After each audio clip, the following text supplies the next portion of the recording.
आज आपको अंतिम तक इस वीडियो को देखना होगा। इसलिए नहीं कि मेरे इस चैनल का व्यू बढ़े, इसलिए कि आपकी दृष्टि और आपका आईक्यू का विकास आपके खुद के जरिए हो, ना कि किसी के अलग जगाने से। आज मैं किसी फिल्म की समीक्षा नहीं कर रहा हूं। आज मैं उस स्क्रिप्ट की बात कर रहा हूं जो हर साल, हर शहर, हर गली में बिना बदले दोहराई जाती है। और आप उस सरदार खान के बाजार का हिस्सा बन जाते हैं। आज की कहानी बहुत दिलचस्प है। इंटरव्यू का समय आ चुका है और अचानक पूरे देश कोचिंग का कुंभ मेला बन जाता है और बैनर चिल्ला रहा है, ये बच्चा हमारे यहां से पढ़ा है, इसे हमने बनाया है, दिन रात मेहनत हमने की है। और बच्चा हो बस पोस्टर बनकर खड़ा बाजार में नीलामी होने के लिए तैयार हो जाता है। हम कहते रहते हैं कि शिकारी आएगा, जाल बिछाएगा, दाना डालेगा और उसमें फंसना नहीं। लेकिन खान बाबा की दृष्टि और उनका जाल इतने लुभावने हैं कि आसमां में उड़ने का ख्वाब उस जाल तक सीमित रह जाता है। एक कहता है हमने बनाया, दूसरा कहता है हमारे नोट्स से निकला, और तीसरा चिल्लाता है ऑनलाइन बैच का रिजल्ट है। अगर एक ही बच्चा इतने जगह से बना है तो सवाल सीधा है, बच्चा इंसान है या ब्रांड एसेट्स? अगर एक ही छात्र पांच पांच संस्थानों से बना, अगर एक ही छात्र पांच पांच संस्थानों से बना बताया जा रहा है तो सवाल उठता है, बनाया किसने? या फिर बच्चा खुद बना था या इंडस्ट्री ने उसे बनाया? इस इंडस्ट्री में भी अपनी एक जाति व्यवस्था है, जैसे समाज में अपनी एक जाति व्यवस्था है। ऊपर बैठे हैं ब्रांडेड गुरु, जिनकी दाढ़ी, भाषा और कैमरा एंगल तय है, और बीच में हैं ऑनलाइन सितारे जो पढ़ाने से ज्यादा मोटिवेशन बेचते हैं। जब तक तोड़ेंगे नहीं तब तक छोड़ेंगे नहीं। और नीचे है लाखों छात्र, वो लाखों मासूम छात्र जो सिर्फ टीआरपी का ईंधन है।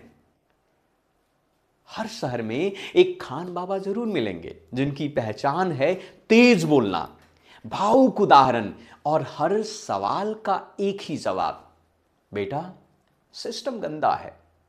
लेकिन तुम्हें चिंता करने की आवश्यकता नहीं, मेरे कोर्स से सब साफ हो जाएगा। वो सिस्टम को कोसते हैं, लेकिन उसी सिस्टम पर सबसे सस्ती और महंगी दुकान भी वही चलाते हैं। शिक्षा को लोगों ने एक व्यापार बना दिया।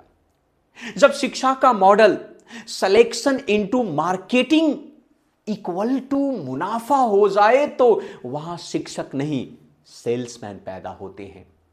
जहां सिलेबस नहीं चलता, यहां सक्सेस स्टोरी चलती है। आपने फिल्म वासेपुर तो आपने देखा होगा। वासेपुर में कहा गया था सबका बदला लिया जाएगा। यहां कहा जाता है सबका पोस्टर छापा जाएगा।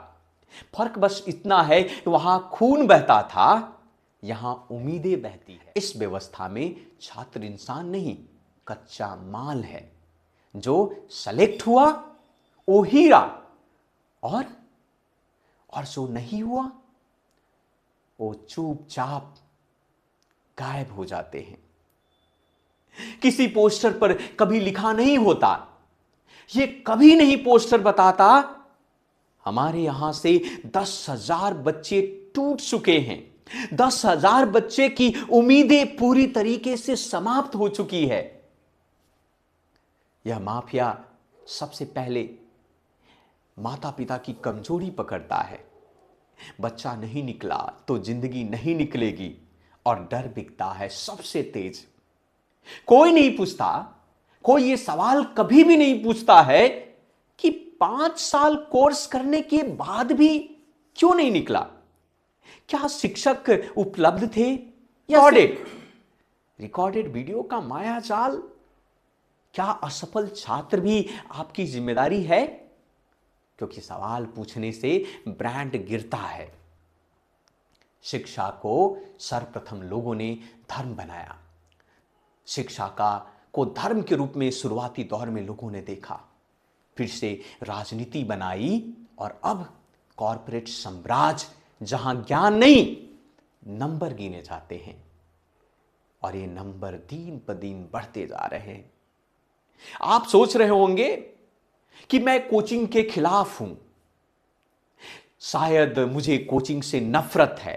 हालांकि मैं भी एक शिक्षक हूं। मैं कोचिंग के खिलाफ नहीं हूं, मैं कोचिंग माफिया के खिलाफ हूं।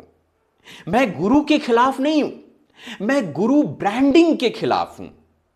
इस देश को पोस्टर बॉय नहीं चाहिए, प्रोसेस चाहिए। प्रोसेस जहां मेहनत बिके नहीं, मान पाए, जहां छात्र ग्राहक नहीं हो, नागरिक हो। लेकिन आप सोचो, एक सोचने की बात है कि अगर शिक्षा बचेगी तो देश बचेगा, और अगर शिक्षा बिकेगी तो देश भी एक दिन उन्हीं के द्वारा इनडायरेक्टली या अप्रत्यक्ष रूप से बेच दिए जाएंगे। अब सवाल, आज का सवाल सिर्फ इतना है, अगर तुम सेलेक्ट हुए तो तुम्हारी कहानी किसकी होगी? तुम्हारी या किसी बैनर की? मैं आपको बता दूं, education is not a product, students is not a poster. हमें इस बात को ध्यान रखना होगा। बाकी आप इंटेलेक्चुअल हैं, समझदार हैं, और मैं भी नहीं चाहूंगा कि आप इस व्यापार का हिस्सा बने। आप उस लुभावने लोगों के जाल में फंसे, जैसे निर्दोष पक्षी उस जाल में फंस जाती है।